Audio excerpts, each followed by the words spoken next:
민주당은요, 윤석열 대통령 선고를 당장 내일 하라라고도 헌재 요구하고 있습니다.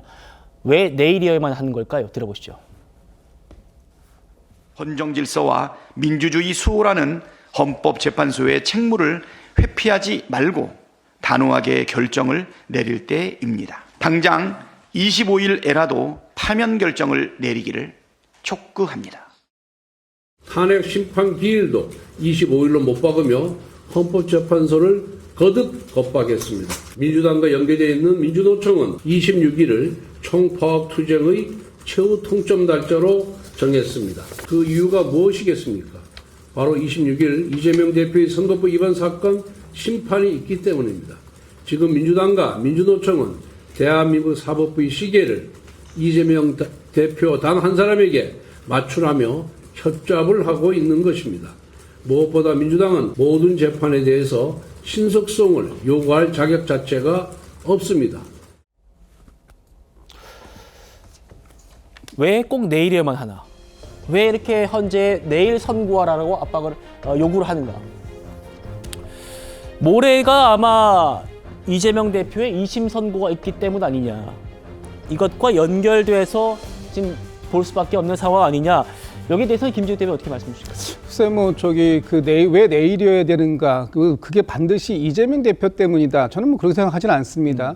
지금 헌법재판소에서 관례적으로 선고 기일을 지정하기 위해서는 한 2, 3일 전에 미리 예고를 좀 하지 않습니까? 그것은 또 헌법재판소의 일정뿐만 아니라 헌법재판소 주위에 있는 모든 상황들을 정리하는 부분도 필요한 것이기 때문에 그렇습니다. 지금 대표적인 게 경찰력에 대한 부분이라든지 아니면 주변에 있는 학교에 대한 부분이라든지 여러 가지 부분들이 필요한 부분이 있겠죠. 그런데 중요한 것은 이재명 대표의 항소심보다 하루 먼저 나는 것 또는 하루 늦게 나는 것이 저는 큰 의미는 없다고 생각합니다. 네. 다만 오늘 한덕수 권한대행에 대한 선고가 있었다면 이에 준해서 윤석열 대통령의 선고도 빠르게 이번 주 중에 있어야 된다라는 부분을 강조하는 것이고, 오히려 내일이라는 표현을 씀으로써 이번 그 주 중에 반드시 윤석열 대통령에 대한 이 선고도 같이 기일이 잡혀야 된다라는 부분들을 강조하기 위한 것이다. 저는 개인적으로 그렇게 해석을 하고 있습니다. 네.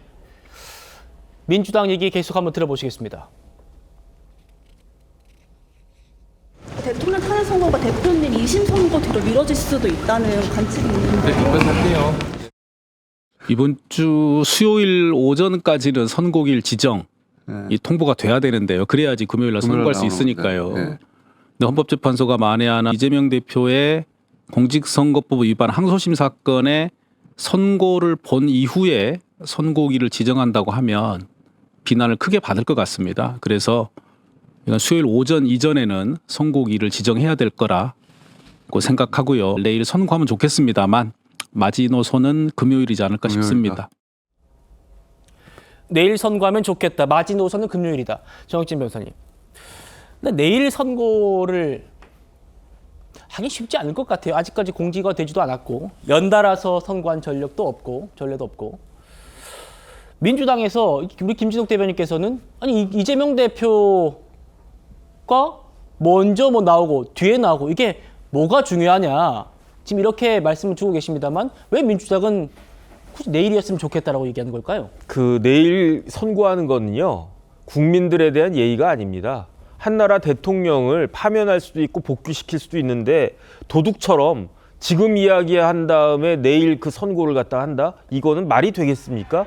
최소한 대통령에 대한 탄핵이라고 하면요. 제 개인적인 생각은 일주일 전에는 예고해야 되는 거 아닌가 저는 그런 생각이 들고 그런데 최소한 2, 3일 전에는 해야 되는 것이 아닌가 내일 한다라고 하면 어마어마한 저항이 있을 것이다. 그런데 만약에 내일 윤석열 대통령에 대한 선고가 진짜로 있다고 치고 그 선고가 인용된다라고 하면 그럼 어떻게 되겠습니까? 대선이 있는 거예요. 대선. 그러면 대선이 언제 있습니까? 60일 이후 정도의 대선이 있다라고 하는데 그렇게 되면 모레 그 선고가 될 이재명 대표 입장에서는 뭐가 중요한가?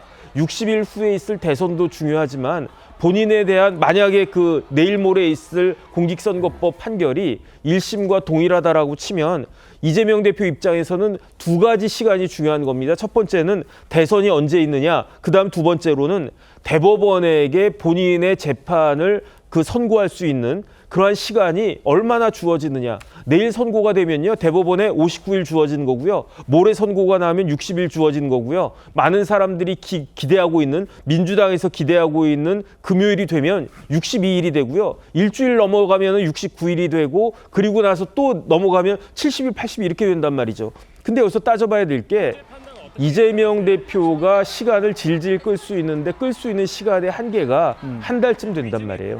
그러면 60일에서 한 달 빼면 30일 남지 않습니까? 그러면 대법원에서 30일이면 판결 선고할 수 있지 않을까? 가능성이 있는 거고요. 40일이 되면 충분하고요. 50일이 되면 그때까지 못한다라고 하면 법을 위반하는 게 되는 겁니다. 그러니까 이러한 대법원 판결까지 생각하니까 그러니까 이제 민주당이나 이재명 대표 입장에서는 초급할 수밖에 없었던 거고, 그렇기 때문에 아마 지금 이재명 대표는요, 문영배 재판관에게 굉장히 화가 나 있을 겁니다. 왜냐하면 3월 14일 날 예정대로 선고가 났으면 대법원에게 주어지는 시간은 48일밖에 안 되거든요. 거기서 30일 빼면 18일 동안에 어떻게 대법원이 선고할 수 있겠는가, 그거를 기대했던 건데 그게 난망이 되고 오히려 시간이 자꾸 늘어나게 되니까, 그러니까 저렇게 예민하게 반응하는 것이다. 저는 그렇게밖에는 해석이 되지가 않습니다. 예, 현실적으로 내일 대통령 선고가 있긴 쉽지 않을 것 같고요.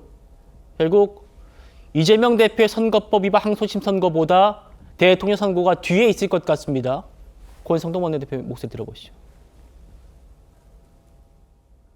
이재명 대표와 민주당이 비록 겉으로는 무죄 운운하고 있지만 속으로는 유죄를 확신하고 있을 겁니다. 그렇기 때문에 재판 지연을 비롯한 해괴한 공작을 해온 것입니다. 게다가 이재명 대표는 이미 전과 사범입니다. 지금은 8개 사건에서 12개 혐의로 5개의 재판부에서 재판을 받고 있습니다. 가히 죄 대표라고 불려도 손색이 없습니다. 사법부는 633 원칙을 지키지 않아 손상되었던 자신의 권위를 공정한 판결로 회복하기를 바랍니다. 예, 죄 대표라는 표현까지 나왔네요. 설 변호사님 어떻게 보셨습니까? 저는 헌법재판소 재판관들이 어떤 이재명 대표의 항소심 결과를 고려한다 이렇게 생각하지는 않습니다. 지금 윤 대통령에 대한 탄핵에 대한 내용을 보완하기도 급한 상황에서 이재명 대표의 항소심과 연결해서 한다, 아니면 이걸 참고해서 한다, 이걸 고려해서 한다, 말도 되지 않은 얘기라고 생각을 하고요. 그건 너무 헌법재판관을 폄하하는 내용 아니겠습니까? 저는 그렇기 때문에 개별적으로 판단해야 한다고 생각을 하고, 이재명 대표께서 저는 재판에 충실하게, 그리고 저도 개인적으로는 이재명 대표가 충분히 좋은 결과가 나올 수 있는 가능성도 있다고는 봅니다. 법리적으로 봤을 때는 그 부분에 대해서 항소심 재판부 받아들일지 여부는 잘 모르겠습니다만은 충분히 주장할 수 있는 내용이 있었다고 보고요. 다만 항소심 결과가 나온 이후에도 시간적으로만 하면 법적인 절차만에 의하면 대법원에서 3주 안에 결론이 날 수도 있습니다. 저는 이재명 대표께서 이 항소심 결론이 무죄가 되든 유죄가 되든